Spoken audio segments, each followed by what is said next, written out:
Assalamualaikum semuanya. Semoga kalian semua dalam keadaan sehat dan dilancarkan rezekinya. Amin ya robbal alamin. Suatu ketika pada sore hari, Abu Nawas pulang ke rumah dengan wajah lesu dan kelelahan. Pasalnya, seharian ia di hutan mengumpulkan kayu bakar dan dijualnya ke pasar. Untuk melepaskan rasa penatnya, ia pun duduk istirahat di depan rumah. Kemudian sang istri segera membuatkan minuman dan diberikannya kepada Abu Nawas. "Wahai istriku, sepertinya aku tidak kuat kalau terus-terusan begini. Tiap hari memikul kayu dari hutan sampai pasar, sedangkan usiaku sudah beranjak tua. Belikanlah aku seekor keledai untuk meringankan pekerjaanku. Dia akan membantuku memikul kayu, dan aku jadi lebih giat bekerja," kata Abu Nawas membuka percakapan. "Baik, saya akan memberikan uang untuk membeli keledai. Tapi ingat, kamu harus mengembalikannya," balas sang istri. "Saya janji wahai istriku," sahut Abu Nawas. Sang istri lalu memberikan uang simpanannya kepada Abu Nawas. Esok paginya, Abu Nawas pun pergi ke pasar untuk membeli seekor keledai. Setelah mendapatkan keledai yang diinginkan, Abu Nawas langsung membawanya pulang. "Akhirnya pekerjaanku akan terasa ringan," kata Abu Nawas dalam hati. Ia pun membuat kandang untuk tempat tidur keledainya. Setelah waktu menjelang pagi, Abu Nawas bangun dari tidurnya. Ia mengawali hari dengan penuh ceria. Semua perbekalan yang akan dibawanya dipersiapkan dengan semangat. Tapi ketika ia hendak mengambil keledainya, Abu Nawas dibuatnya terkejut. Pasalnya keledai yang kemarin dibeli hilang dari kandangnya. Seketika Abu Nawas menjadi panik. Ia pun memberitahukan kepada istrinya. "Wahai istriku, keledai kita hilang," tutur Abu Nawas. "Apa? Hilang? Aku tidak mau tahu. Pokoknya uang pembelian keledai harus kamu kembalikan," balas sang istri. Mendengar perkataan istrinya, Abu Nawas malah semakin pusing. Lalu Abu Nawas berkeliling kampung dan menanyakan kepada orang-orang. "Apakah kalian melihat keledaiku?" tanya Abu Nawas. Namun tak ada seorang pun yang mengetahuinya. "Aduh, gimana ini?" keluh Abu Nawas. Akhirnya Abu Nawas berjanji di depan orang-orang. Apabila keledainya ditemukan, dia akan menjualnya dengan harga yang murah, yaitu senilai 1 dinar. Orang-orang pun kaget dengan hal itu.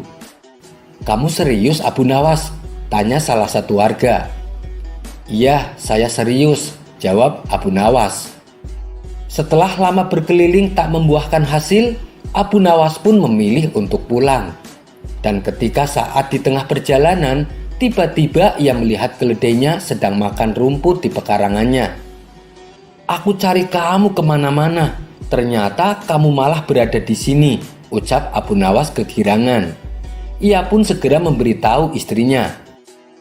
"Wahai istriku, ternyata keledainya berada di pekarangan," seru Abu Nawas.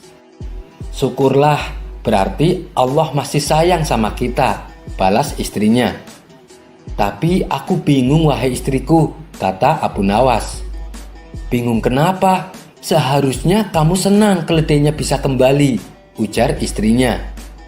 "Iya, aku senang, tapi aku sudah kadung berjanji sama orang-orang," ucap Abu Nawas. "Janji? Janji apa?" tanya istrinya. "Aku janji kalau keledainya ditemukan, aku akan menjualnya senilai 1 dinar," jawab Abu Nawas. "Kamu ini gimana sih? Keledai harga 50 dinar akan dijual 1 dinar, balas istrinya heran. Setelah lama berpikir, akhirnya Abu Nawas menemukan solusinya. "Wahai istriku, jangan khawatir. Aku tak mungkin mengingkari janjiku kepada orang-orang, tapi aku punya solusi yang tepat," sahut Abu Nawas.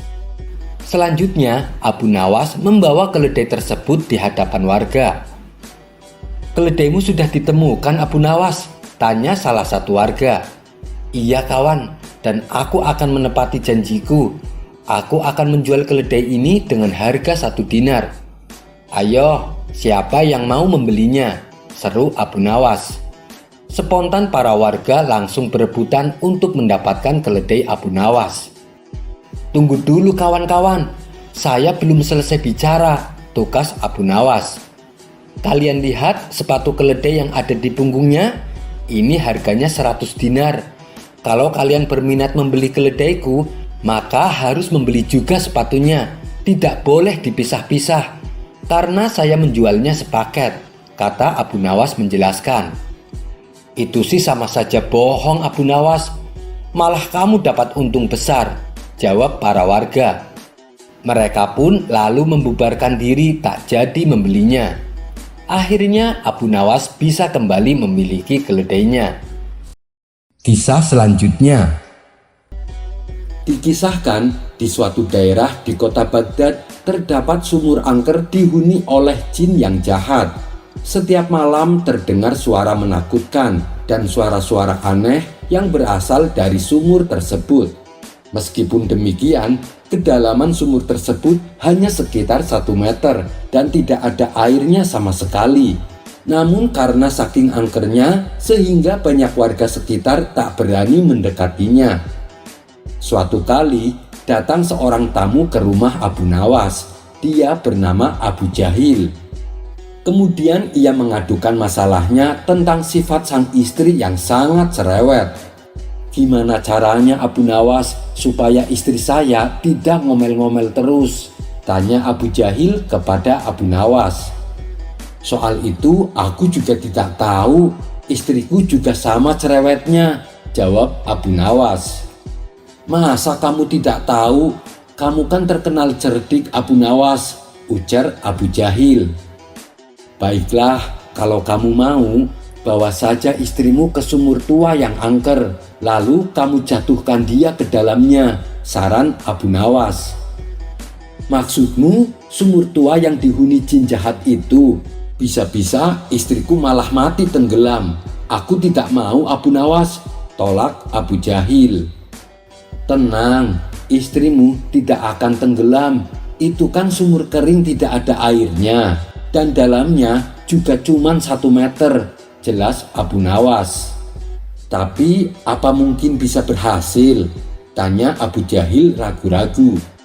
"Saya sendiri juga belum tahu, Abu Jahil, tapi setidaknya istrimu akan bertemu jin dan pasti dia akan ketakutan.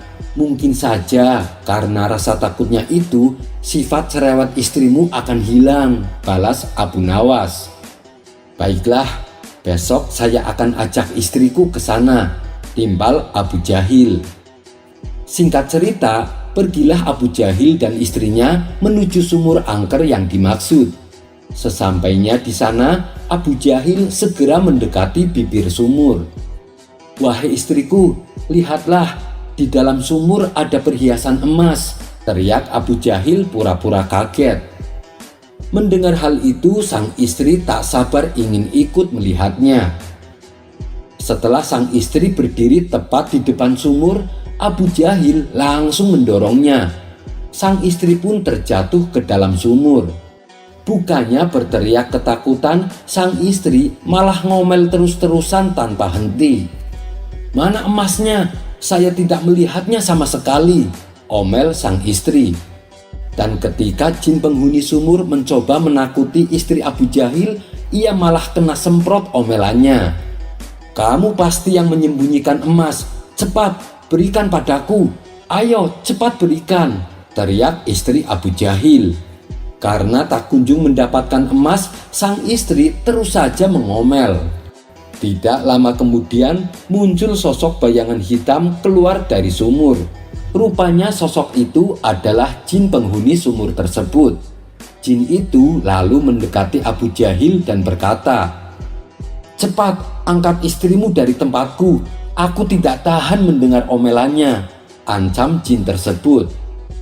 Dengan penuh ketakutan, Abu Jahil langsung mengangkat istrinya dari sumur angker itu. Pada esok harinya, Abu Jahil kembali menemui Abu Nawas dan menceritakan peristiwa yang dialaminya. Spontan, Abu Nawas tertawa terpingkal-pingkal. "Ternyata istrimu lebih cerewet daripada istriku. Jin saja sampai tidak tahan mendengar omelannya," seloroh Abu Nawas sambil terus tertawa. Kisah selanjutnya. Dikisahkan, ada seorang pemuda yang soleh dan tekun beribadah. Setiap datangnya waktu sholat, si pemuda tak pernah ketinggalan datang ke masjid untuk menunaikan sholat berjamaah. Hal ini membuat Abu Nawas sangat kagum akan kesolehan si pemuda. Suatu kali, si pemuda menghampiri Abu Nawas yang tengah duduk berzikir di dalam masjid. "Maaf Tuan kalau saya mengganggu, tapi saya ingin berbicara sama Tuan," ucap si pemuda. "Sama sekali tidak, silahkan, apa yang ingin kau bicarakan?" balas Abu Nawas. Si pemuda lalu mengadukan masalahnya, bahwa ia sedang mengalami kesusahan ekonomi. Terkadang ia terpaksa harus puasa karena tak ada sesuatu makanan pun untuk bisa disantapnya. Mendengar keluhan si pemuda, Abu Nawas pun merasa kasihan.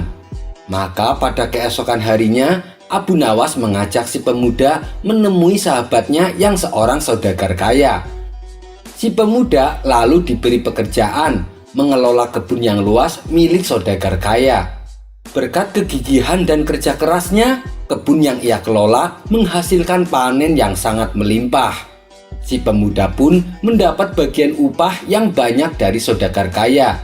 Seiring berjalannya waktu, si pemuda mempunyai simpanan uang hasil dari upah selama ia bekerja. Lalu uang tersebut ia belikan sebuah kebun yang cukup luas. Sekarang si pemuda tak lagi bekerja kepada saudagar kaya. Ia kini mengelola kebun miliknya sendiri. Karena kepintarannya dalam bercocok tanam, setiap musim panen tiba hasilnya sangat melimpah. Si pemuda yang dulunya miskin sekarang menjadi pemuda yang kaya raya. Kesibukannya dalam mengelola kebun membuat si pemuda jarang sekali datang ke masjid. Ia hanya datang sholat berjamaah hanya ketika waktu maghrib dan isya. Lama-kelamaan, ia kini sama sekali tak pernah kelihatan sholat berjamaah di masjid.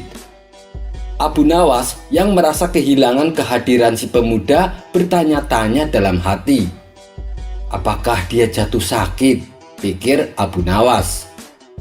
Kemudian Abu Nawas bertanya kepada jamaah yang merupakan tetangga si pemuda. Jamaah yang ditanya menjawab bahwa si pemuda kini telah disibukkan oleh bisnisnya yang semakin besar, sehingga ia tak ada waktu lagi untuk datang ke masjid. Mendengar hal itu, Abu Nawas pun merasa kecewa. Hanya karena urusan duniawi, ia sampai mengabaikan urusan akhiratnya, sesal Abu Nawas dalam hati. Esok harinya, Abu Nawas menemui si pemuda di rumahnya. Melihat kedatangan Abu Nawas, si pemuda langsung menyambutnya. Abu Nawas lalu dipersilahkan duduk dan disajikan hidangan yang lezat dan mewah. "Sekarang bisnismu hebat ya, kamu sukses. Rumahmu yang dulunya kecil, sekarang dibangun menjadi besar dan megah.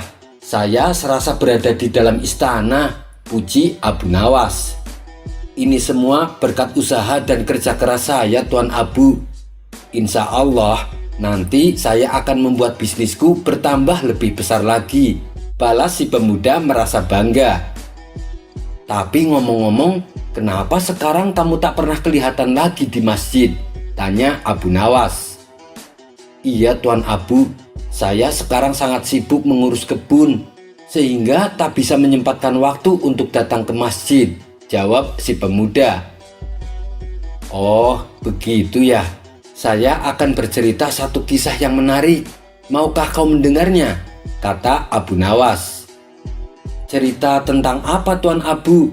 tanya si pemuda. "Cerita tentang seorang gadis cantik yang jadi rebutan orang-orang," jawab Abu Nawas. "Kelihatannya ceritanya menarik. Saya penasaran.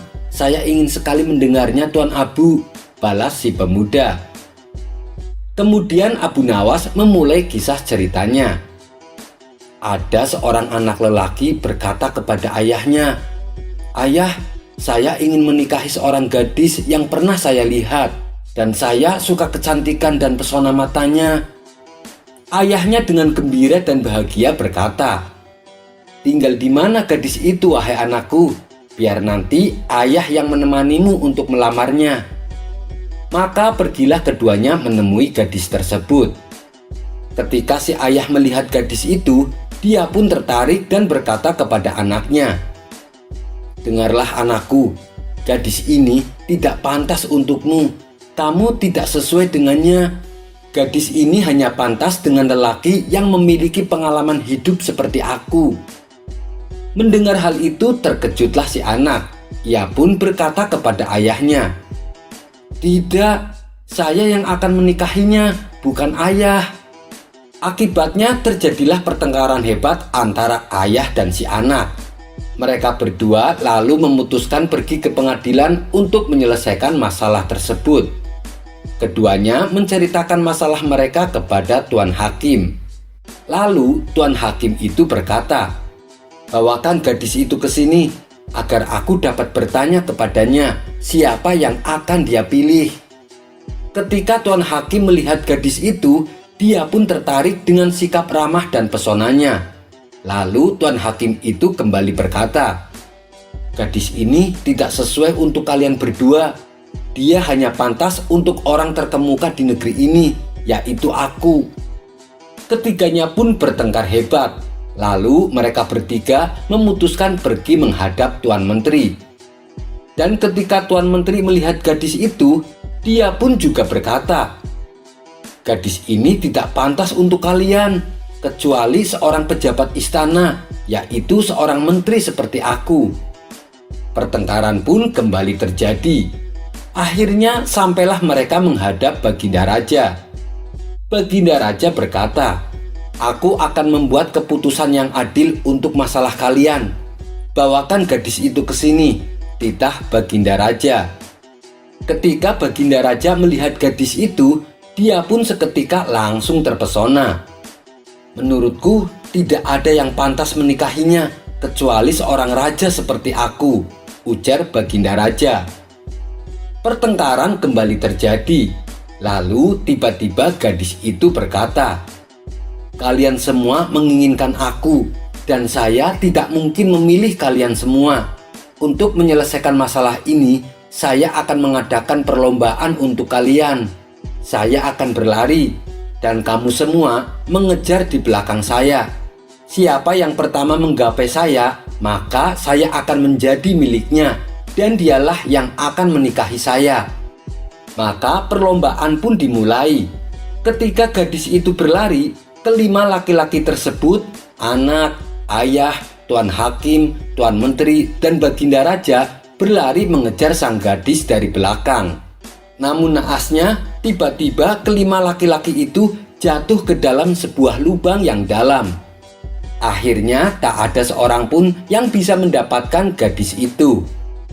Setelah cerita selesai, Abu Nawas lalu berkata kepada si pemuda, "Tahukah kamu siapa sebenarnya gadis itu?" Si pemuda merasa penasaran. "Saya tidak tahu, Tuan Abu. Apakah dia bidadari dari surga?" tanya si pemuda. "Bukan, dia bukan bidadari. Gadis itu adalah dunia. Dia dikejar dan diperebutkan oleh semua orang. Mereka berlomba untuk mendapatkannya, hingga mereka lalai terhadap agama mereka. Mereka bersenang-senang untuk mengejar.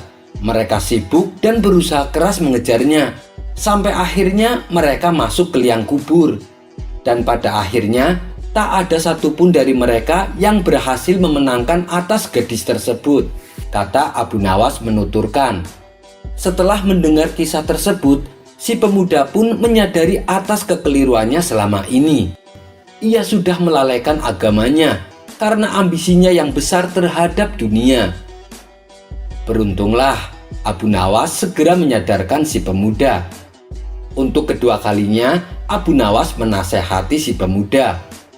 Tidak ada salahnya untuk menjadi kaya, tapi jangan sampai kekayaanmu membuatmu lalai atas kewajibanmu terhadap Tuhanmu, kata Abu Nawas menasehati. Si pemuda pun menjadi bertaubat. Ia kini selalu menyempatkan waktunya untuk datang ke masjid guna sholat berjamaah, meskipun ia tengah sibuk dengan usahanya. Kisah selanjutnya. Dikisahkan ada seorang saudagar kaya. Dia mempunyai toko yang besar dan mempunyai karyawan yang banyak. Suatu hari tokonya disatroni pencuri. Semua barangnya digasak ludes tak tersisa. Lalu si pencuri melarikan diri. Atas peristiwa itu, saudagar tersebut menangis sejadi-jadinya. Kemudian ia merenung di depan tokonya.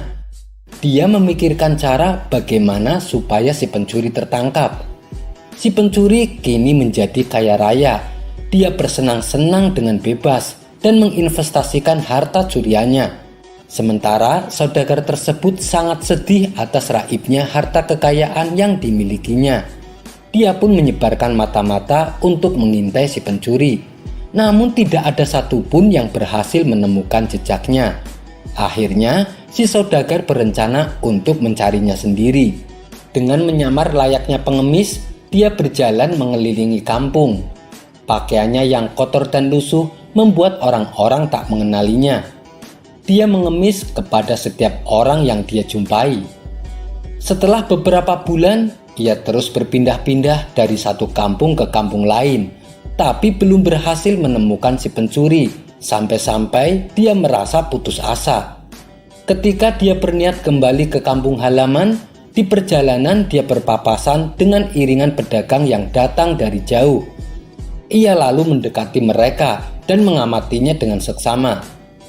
Saat bertatap muka dengan mereka, dia melihat salah satu orang menggunakan jubah mewah miliknya. Bukankah itu jubah milikku?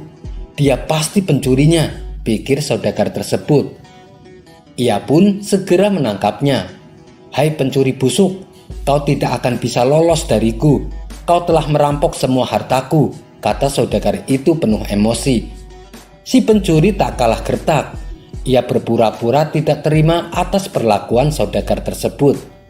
Kurang ajar, mana ada pengemis punya harta banyak. Lihatlah penampilanmu, kotor dan bau. Oh iya, aku ingat. Kamu dulu yang pernah bekerja padaku, tapi kamu saya pecat karena kerjamu tidak becus. Jadi begini cara kamu mau membalasnya, mencoba mempermalukan aku di hadapan orang-orang. Masih untung dulu saya hanya memecatmu. Seharusnya saya memenjarakanmu karena kamu pernah kedapatan mencuri barangku, kata si pencuri berpura-pura. Apa? Mencuri hartamu? Kamu yang mencuri hartaku. Enak saja kamu membalikan fakta, balas si saudagar tidak terima. Aku tidak akan membiarkanmu lolos. Ayo ikut bersamaku menghadap Tuan Hakim. Kau akan mendapatkan balasannya, kata si saudagar melanjutkan. Ayo, saya tidak takut. Hakim pasti lebih tahu mana pencuri yang sebenarnya, timpal si pencuri.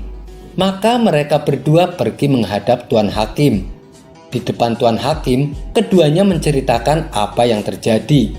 Si pencuri mengaku bahwa dia seorang saudagar dan menuduh si saudagar pernah mencuri hartanya. Sedangkan si saudagar mengatakan bahwa semua hartanya telah dicuri olehnya. Hakim pun menjadi bingung dan tidak tahu siapa di antara mereka yang benar. Bila dilihat dari penampilan kalian berdua, sepertinya aku lebih mempercayaimu, kata Tuan Hakim menunjuk si pencuri. Mana ada saudagar kaya berpakaian lusuh dan jadi pengemis, ucap Tuan Hakim sambil melirik si saudagar. Benar Tuan Hakim, mana ada saudagar kaya jadi pengemis dan berpakaian lusuh begitu, timpal si pencuri. Tenang dulu, aku tidak akan gegabah mengambil keputusan. Namun aku juga tidak tahu bagaimana cara menyelesaikan masalah ini, tutur Tuan Hakim. Di antara mereka pasti ada yang berbohong. Tapi aku tidak tahu siapa yang sebenarnya pencuri, kata Tuan Hakim dalam hati. Dikala Tuan Hakim sedang kebingungan, tiba-tiba terlintas di benaknya sosok Abu Nawas. Baiklah saudara-saudara, untuk menyelesaikan masalah ini hanya ada satu solusinya. Nanti akan ketahuan siapa di antara kalian yang berbohong, tutur Tuan Hakim. Apa itu solusinya Tuan Hakim? Tanya mereka berdua. Saya akan panggilkan kawan saya yang bernama Abu Nawas, jawab Tuan Hakim. Mendengar nama Abu Nawas disebut, si pencuri sempat menelan ludah. Waduh, bahaya ini, jangan sampai aku ketahuan. Pokoknya kalau Abu Nawas menyuruh apa saja, aku harus menurutinya. Jangan sampai dia curiga, pikir si pencuri. Singkat cerita, datanglah Abu Nawas. Tuan Hakim lalu mengadukan kasus yang membuatnya pusing dan kewalahan. Kemudian Abu Nawas menghampiri dua orang yang sedang bertikai. Jadi itu masalahnya. Kalian berdua saling tuduh dan tak mau ada yang mengaku. Baiklah, di ruangan ini kan ada dua jendela. Aku minta kepada kalian berdua untuk membuka jendelanya. Dan masing-masing dari kalian supaya menjolorkan kepalanya keluar jendela. Perintah Abu Nawas. Mereka berdua menuruti dan segera melakukannya. Saat mereka sudah dalam posisi yang diperintahkan Abu Nawas, tiba-tiba Abu Nawas berteriak, "Hei penjaga, pukul kepala si pencuri." Ketika si pencuri mendengar teriakan Abu Nawas, tanpa ia sadari, secara refleks kepalanya langsung masuk ke dalam ruangan. Sementara si saudagar hanya terdiam tak bergerak dari tempatnya. Dengan demikian, Abu Nawas pun bisa mengetahui siapa pencuri yang asli. Pencurinya adalah orang itu yang berpenampilan seperti saudagar, kata Abu Nawas. Tuan Hakim langsung menyuruh prajurit untuk menangkapnya. Si pencuri akan dihukum penjara dan diharuskan mengembalikan sisa harta curiannya. Sementara si saudagar akhirnya senang hartanya bisa kembali. Ia pun tak lupa mengucapkan terima kasih kepada Abu Nawas. Sebagai rasa terima kasihnya, si saudagar memberikan hadiah uang kepada Abu Nawas. Kisah selanjutnya. Pada pertemuan kali ini, saya akan menceritakan dua kisah tentang nasihat Abu Nawas melalui tingkah konyolnya. Kisah yang pertama adalah Abu Nawas menggantungkan kakinya pada sebuah nisan kuburan. Dan kisah yang kedua adalah tentang seorang hakim yang dibuat malu oleh Abu Nawas karena perkataannya sendiri. Kita langsung saja pada kisah pertama. Diceritakan suatu hari ada seseorang berjalan-jalan menyusuri kota Baghdad. Lalu sampailah ia di sebuah pemakaman umum. Di pemakaman tersebut, orang itu melihat Abu Nawas sedang berada di sebuah kuburan. Maka ia pun segera mendekati Abu Nawas. Betapa herannya orang itu melihat tingkah Abu Nawas yang sedang menggantungkan kakinya pada sebuah nisan kuburan. Lalu ia pun bertanya kepada Abu Nawas, "Wahai Abu Nawas, apa yang engkau lakukan di sini?" tanya orang itu. Abu Nawas menjawab, "Aku sedang bercengkrama dengan suatu kaum yang tidak pernah menyakitiku, dan apabila telah tiada, mereka tidak menggunjingku," jawab Abu Nawas. Maksud perkataan Abu Nawas adalah ia lebih suka bersama orang mati di kuburan.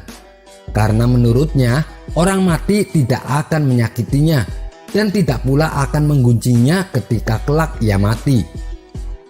Kemudian orang itu berkata kembali kepada Abu Nawas, "Wahai Abu Nawas, tidakkah engkau tahu sekarang harga-harga sandang pangan papan mulai naik? Maukah kau ikut denganku untuk berdoa kepada Allah agar harga-harga bisa terkendali?" Abu Nawas segera membalas dengan perkataan, "Demi Allah, aku tidak mau peduli meskipun dibayar 1 dinar sekalipun. Sesungguhnya Allah telah meminta kita untuk menyembahnya sebagaimana perintahnya. Dan Allah memberikan rizki kepada kita sebagaimana yang telah Ia janjikan." Abu Nawas kemudian bertepuk tangan dan bersenandung. Wahai penikmat dunia dan perhiasannya, kedua matanya tak pernah tidur dari kelezatannya. Kau hanya sibuk dengan apa yang tak teraih. Apa yang hendak dikata ketika suatu saat nanti berjumpa dengan Tuhannya? Dan kisah yang kedua tentang seorang hakim dibuat malu oleh Abu Nawas karena perkataannya sendiri. Kisah ini bermula ketika ada seorang hakim yang sok bijak ingin menguji kemampuan Abu Nawas. Maka sang hakim pun memutuskan untuk menemui Abu Nawas di rumahnya. Setelah dipersilahkan masuk dan ngobrol ngalor ngidul, si hakim lantas memulai aksinya.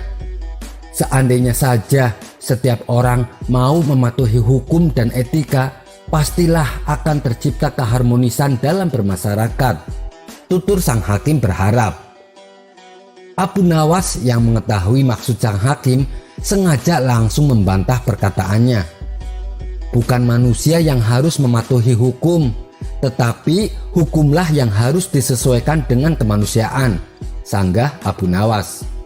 Merasa tidak terima dengan sanggahan yang dilontarkan Abu Nawas, kali ini sang hakim mencoba memulai taktiknya. Wahai Abu Nawas, Anda itu seorang sastrawan dan juga seorang cendekiawan.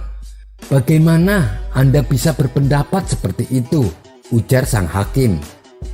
Baiklah, kalau memang pendapat Anda demikian, saya ingin bertanya kepada Anda. Seumpama Anda diberi sebuah pilihan, kekayaan atau kebijaksanaan, mana yang akan Anda pilih? Tanya sang hakim melanjutkan. Tentu saja saya akan memilih kekayaan, jawab Abu Nawas dengan cepat. Dengan menggelengkan kepalanya, sang hakim pun berkata, sungguh memalukan engkau wahai Abu Nawas. Anda adalah cendekiawan yang diakui masyarakat, tapi Anda lebih memilih kekayaan daripada kebijaksanaan, ujar sang hakim itu dengan nada sinis. Belum sempat sang hakim memberi penjelasan, Abu Nawas segera balik bertanya kepada hakim tersebut. Kalau pilihan Anda sendiri, apa Tuan Hakim? Dengan penuh percaya diri, sang hakim menjawab, sudah jelas, tentu saya memilih kebijaksanaan. Mendengar jawaban sang hakim, Abu Nawas dengan entengnya membalas, nah, terbuktikan semua orang memilih untuk memperoleh apa yang belum dimilikinya, sindir Abu Nawas. Atas pernyataan Abu Nawas itu, sang hakim hanya bisa diam 1000 bahasa. Raut wajahnya merah padam menahan malu. Ia pun lalu pergi meninggalkan rumah Abu Nawas. Kisah selanjutnya. Suatu hari diketahui kalau Abu Nawas telah melakukan sedikit kesalahan. Hal tersebut tentu membuat Baginda Raja kesal terhadap Abu Nawas, sehingga Baginda Raja melarang Abu Nawas datang lagi ke istana. Namun setelah berjalannya waktu, Baginda merasa rindu dengan si cerdik Abu Nawas. Bagaimana tidak, sudah 7 bulan ini Baginda tidak bertemu dengan Abu Nawas. Sepertinya Abu Nawas memang marah kepadaku, pikir Baginda Raja. Hingga pada suatu hari, Baginda Raja mengutus seorang ajudan ke rumah Abu Nawas untuk menyuruhnya datang ke istana. Namun setibanya ajudan di rumah Abu Nawas malah menolak menemui Baginda Raja dengan alasan yang tak masuk akal. Mohon maaf, tolong sampaikan kepada Baginda bahwa aku sedang hamil dan akan melahirkan, jawab Abu Nawas kepada utusan Baginda. Dan juga katakan pada Baginda Raja, aku sedang menunggu dukun beranak untuk mengeluarkan bayiku ini, kata Abu Nawas sambil mengelus-elus perutnya yang buncit.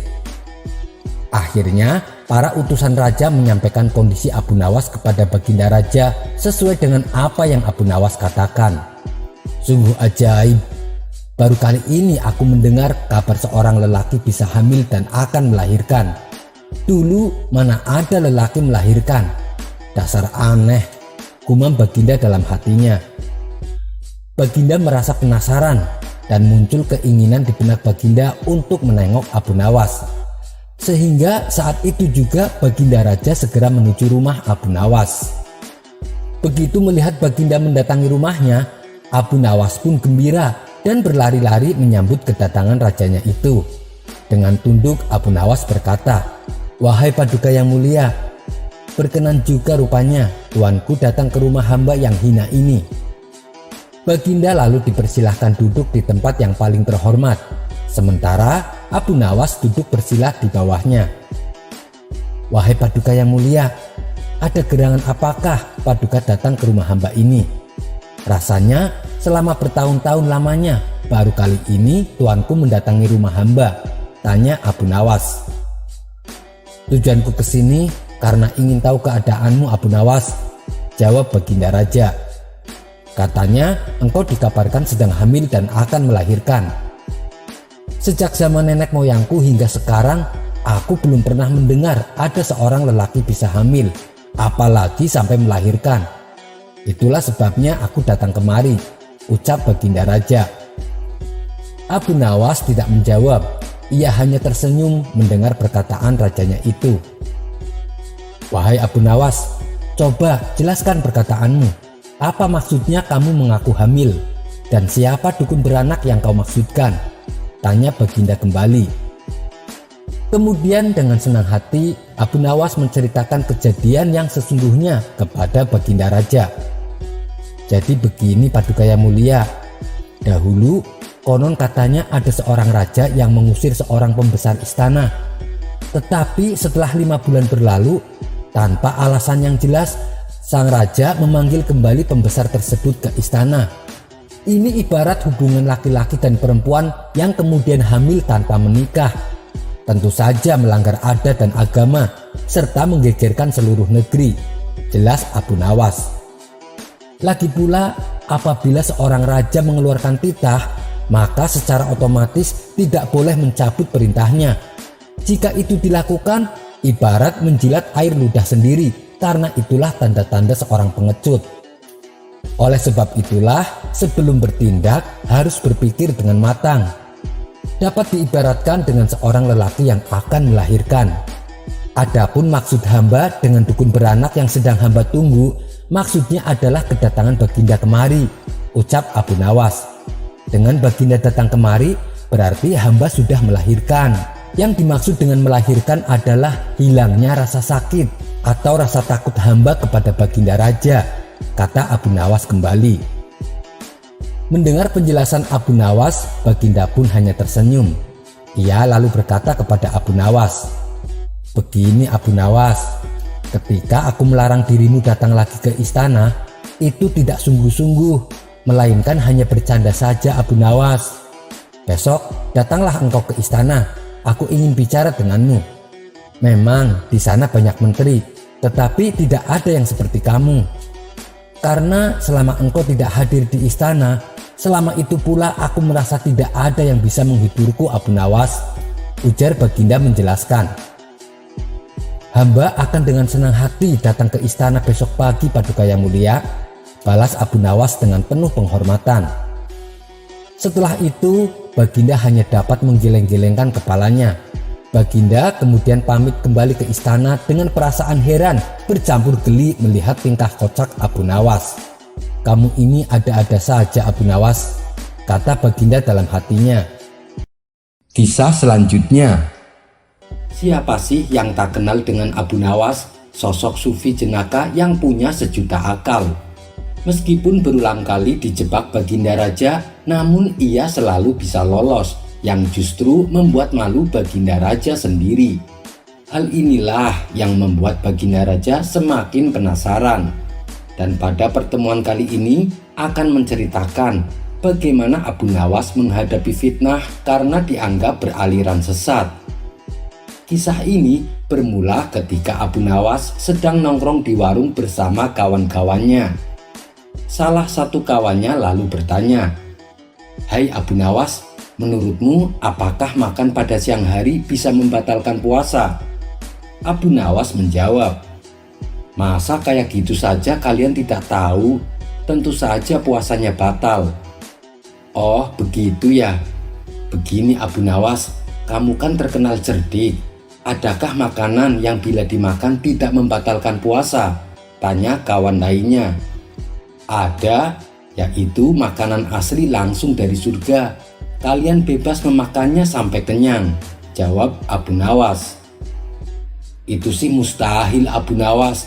Yang saya tanyakan makanan di dunia," timpal kawannya. Tentu saja ada, yaitu ayam bakar dan sop kambing. Tapi ada syaratnya, kalian memakannya saat dalam mimpi, balas Abu Nawas. Seketika mereka semua tertawa terpingkal-pingkal. Rupanya saat Abu Nawas berkata demikian, terdengar oleh salah satu menteri istana yang kebetulan melintas di tempat itu. Ia pun segera melaporkannya kepada Baginda Raja. Paduka yang mulia, Abu Nawas telah berfatwa yang melanggar syariat Islam, kata sang menteri memberitahu. Apa yang dia katakan? Tanya Baginda Raja. Dia bilang makan saat siang hari di bulan puasa tidak membatalkan puasa, lapor sang menteri. Kurang ajar Abu Nawas, dia berani mempermainkan hukum agama, geram Baginda Raja. Ternyata sang menteri telah salah paham karena yang ia dengar tidak seutuhnya. Paduka yang mulia, saya punya cara untuk membuktikan kesesatan Abu Nawas. Dengan begitu, Paduka bisa langsung menghukumnya, kata sang menteri. Oh ya, apa rencanamu? Tanya Baginda Raja. Saya akan pura-pura mati dan suruh Abu Nawas untuk sholat jenazah. Biasanya orang yang beraliran sesat sholatnya pasti beda dengan ajaran Islam, ujar sang menteri. Baik, saya setuju, sahut Baginda Raja. Pada keesokan harinya, rencana pun disusun dengan matang, lalu dipanggillah Abu Nawas ke istana. Beberapa pengawal istana lalu mendatangi rumahnya. Tuan Abu, Anda diperintah datang ke istana, kata salah satu pengawal. Ada kepentingan apa? Tanya Abu Nawas. Tuan Menteri meninggal dan Tuan Abu disuruh datang untuk melayat, jawab si pengawal. Meninggal? Kalau tidak salah, kemarin saya lihat dia melintas di depan warung. Saat itu saya sedang ngobrol dengan kawan-kawanku, jadi saya tidak terlalu menghiraukannya. Ajal manusia memang tidak ada yang tahu, ujar Abu Nawas. Benar Tuan Abu, saya sendiri juga heran. Padahal kemarin saya lihat dia melaporkan Tuan Abu kepada Baginda Raja karena dianggap beraliran sesat. Tapi sehari setelah itu dia ternyata meninggal, timbal si pengawal. Sesat? Sesat bagaimana maksudnya? Tanya Abu Nawas terkejut. Tuan Menteri bilang kalau Tuan Abu menghalalkan makan di siang hari saat bulan puasa, kata si pengawal memberitahu. Ya sudahlah, orangnya juga sudah mati. Ayo kita ke sana sekarang, ajak Abu Nawas. Singkat cerita, sampailah Abu Nawas ke istana. Ketika ia memasuki aula kerajaan, terlihat sosok jenazah di dalam keranda. Tapi yang membuat Abu Nawas curiga, kenapa kerabat keluarga sang menteri tidak ada yang hadir, terutama istri dan anak-anaknya. Kemudian Baginda Raja menyuruh Abu Nawas untuk segera mensolati jenazah sang menteri. Mari Paduka, kita sholat sama-sama, ajak Abu Nawas. Kamu saja, aku sudah mensolatinya, tolak Baginda Raja. Ini tidak seperti biasanya, padahal setiap kali ada pejabat istana yang meninggal, Baginda Raja pasti sholat jenazah bersamaku, kata Abu Nawas dalam hati. Hal ini membuatnya semakin bertambah curiga. Pasti ada sesuatu yang tidak beres, pikir Abu Nawas. Akhirnya Abu Nawas pun sholat jenazah sendirian. Dan tiba-tiba saat ia sholat jenazah, Abu Nawas menambahkan ruku dan sujud. Setelah selesai menjalankan sholat jenazah, Baginda Raja pun kemudian berkata, Hai Abu Nawas, kenapa kau menambahi ruku dan sujud? Itu menyalahi aturan agama. Dengan entengnya Abu Nawas membalas, Saya tahu Paduka, tapi dosa menteri ini sangat banyak. Dosanya tidak akan terampuni kalau cara sholat jenazahnya biasa saja. Coba Paduka Raja pikirkan, dia telah memfitnah saya beraliran sesat, padahal dia tidak mendengarnya secara utuh. Kemudian Abu Nawas menjelaskan duduk permasalahan yang sebenarnya. Mendengar hal itu, Tuan Menteri yang berpura-pura mati langsung bangkit berdiri. "Kurang ajar kau Abu Nawas, justru kamu yang dosanya sangat banyak," bentak Tuan Menteri tak terima. "Lihatlah Paduka, jenazahnya hidup kembali," teriak Abu Nawas sambil berlari berpura-pura ketakutan. Sementara Baginda Raja spontan tertawa terpingkal-pingkal dengan ulah Abu Nawas ini. Kisah selanjutnya. Ada-ada saja tingkah Abu Nawas yang membuat Baginda Raja terkecoh. Sudah berulang kali Baginda Raja mencoba memberi hukuman kepada Abu Nawas. Tapi karena akal certiknya, Abu Nawas selalu berhasil lolos dan selamat. Bahkan sayembara yang paling ekstrim pun dengan mudahnya diakali oleh Abu Nawas. Sayembara tersebut adalah Abu Nawas dikubur hidup-hidup. Bagaimanakah ini bisa terjadi? Dan cara apa yang Abu Nawas gunakan sehingga ia bisa selamat? Berikut kisah selengkapnya. Suatu hari, saat Baginda Raja pergi ke negeri tetangga, ia disambut dengan hangat oleh raja di sana. Baginda Raja juga disuguhi beberapa hiburan yang membuat Baginda Raja senang. Di antara hiburan yang bikin Baginda penasaran adalah pertunjukan sulap, di mana seorang pesulap dikubur hidup-hidup namun bisa lolos dan selamat. Dan tiba-tiba si pesulap sudah berada di tempat lain. Baginda Raja pun berdecak kagum memuji kehebatan sang pesulap. Beberapa hari kemudian, pulanglah Baginda Raja kembali ke istananya. Ia lalu bercerita kepada para punggawa istana tentang pertunjukan sulap yang luar biasa. "Memangnya sulap apa Paduka?" tanya salah satu menterinya. "Ada seorang pesulap dikubur hidup-hidup, tapi anehnya ia bisa selamat. Dan tahu-tahu si pesulap sudah berada di tempat lain," terang Baginda Raja. Mendengar hal itu, para menteri istana hanya bisa geleng-geleng kepala. Mereka takjub akan kehebatan si pesulap. "Kira-kira di negeri kita adakah seorang pesulap yang bisa melakukannya?" tanya Baginda Raja. "Kami tidak yakin ada yang bisa Paduka, tapi apa salahnya kalau dicoba? Undang semua pesulap dan Paduka tanyai mereka satu persatu," jawab sang menteri. Atas usulan menterinya, Baginda Raja lalu mengundang semua pesulap yang ada di kota Baghdad. Setelah semua pesulap sudah berkumpul di istana, satu persatu ditanya oleh Baginda Raja. "Aku ingin ada sebuah pertunjukan sulap di mana ada seorang dikubur hidup-hidup tapi bisa selamat. Apakah kau sanggup melakukannya?" Mendengar permintaan rajanya, si pesulap pertama mendadak ketakutan. "Ampun Paduka yang mulia, hamba tidak bisa melakukannya. Itu sangat berbahaya. Sekali lagi hamba mohon maaf Paduka. Tolong jangan hukum hamba," pinta pesulap pertama. "Kamu kenapa ketakutan begitu? Ini kan hanya permintaan saja. Kalau kamu tidak bisa, saya juga tidak akan memaksa. Dan aku tidak akan menghukum kamu," balas Baginda Raja. Begitu juga dengan pesulap kedua dan seterusnya. Mereka semua mengaku tak sanggup melakukannya. "Sayang sekali, kalian semua tidak ada yang mampu. Padahal bila di antara kalian ada yang bisa melakukannya, saya akan beri hadiah yang sangat besar," ucap Baginda Raja kepada para pesulap. Meski diiming-imingi hadiah menggiurkan, semua pesulap yang hadir masih saja tak ada yang berani. Kemudian penasehat istana menghampiri Baginda Raja. "Kenapa tidak dibuat sayembara saja Paduka? Barangkali salah satu rakyat Paduka ada yang bisa melakukannya," saran penasehat istana.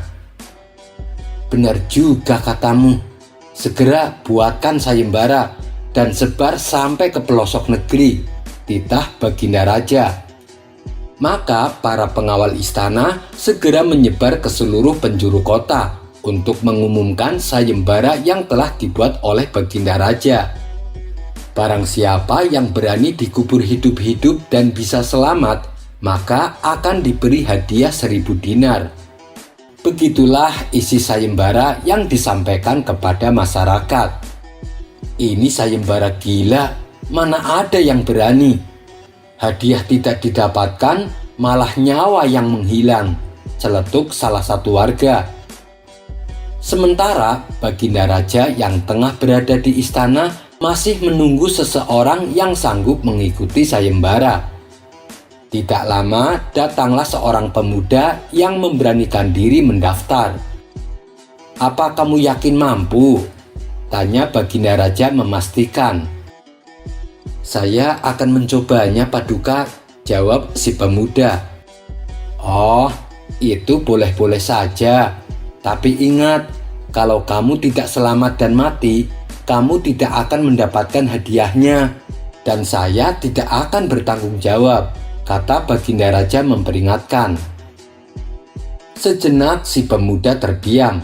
Ia mengira akan tetap dapat hadiah, meskipun dirinya harus mati. Si pemuda lalu mengurungkan niatnya mengikuti sayembara tersebut. "Ampun Paduka, saya tidak jadi mengikuti sayembara. Saya kira kalaupun saya mati, saya akan tetap dapat hadiah," ucap si pemuda. Baginda Raja pun terkejut dengan ucapan si pemuda. "Kamu rela mengorbankan nyawamu hanya demi mendapatkan hadiah 1.000 dinar?" tanya Baginda Raja penasaran. "Benar Paduka, saya ini orang miskin. Saya ingin membahagiakan orang tua saya. Saya ingin memberi mereka uang yang banyak, meskipun saya harus merelakan nyawa saya," jawab si pemuda.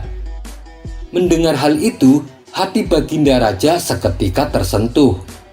Dalam hati, Baginda Raja berkata, "Betapa berbaktinya pemuda ini, sampai ia rela kehilangan nyawa, hanya demi untuk membahagiakan orang tuanya." Rasa iba Baginda menjadi bertambah saat melihat penampilan si pemuda yang hanya mengenakan baju seadanya. "Wahai anak muda, kemarilah. Ini ada uang 100 dinar untukmu. Bawalah pulang dan berikan kepada orang tuamu," kata Baginda Raja sambil menyerahkan uangnya. Betapa bahagianya si pemuda. Ia tak menyangka akan mendapatkan hadiah sejumlah uang yang sangat banyak. "Terima kasih Paduka, hamba tidak tahu harus berkata apa. Orang tua hamba pasti akan sangat bahagia," ucap si pemuda dengan mata berkaca-kaca. Ia pun lalu pamit pulang dan meninggalkan istana dengan membawa uang 100 dinar. Selepas kepergian si pemuda, tiba-tiba datang Abu Nawas menghadap Baginda Raja. "Ada perlu apa Abu Nawas? Kenapa datang kemari?" tanya Baginda Raja. "Loh, bukannya Paduka membuat sayembara? Kedatanganku ke sini tentu saja untuk mengikutinya," jawab Abu Nawas. "Kamu jangan aneh-aneh Abu Nawas. Kamu ini bukan seorang pesulap," balas Baginda Raja.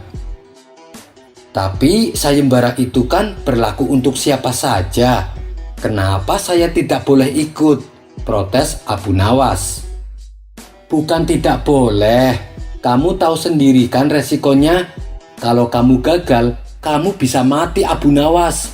Dan saya tidak mau ada rakyatku yang mati konyol karena kebodohannya," tutur Baginda Raja.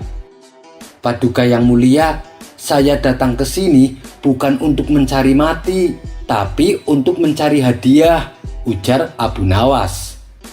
Karena Abu Nawas terus mendesaknya, akhirnya Baginda Raja mempersilahkan Abu Nawas mengikuti sayembara. Rupanya keberanian Abu Nawas mengikuti sayembara ini membuat para warga gempar dan penasaran. Mereka lalu berbondong-bondong datang ke istana untuk melihat aksi Abu Nawas. Baginda Raja lalu mengajak Abu Nawas menuju halaman istana. Sesampainya di sana, sudah tersedia lubang tanah dengan kedalaman 5 meter. "Wahai Abu Nawas, masuklah ke dalam lubang itu. Kalau kamu selamat, kamu akan mendapatkan hadiah uang 1000 dinar, ucap Baginda Raja.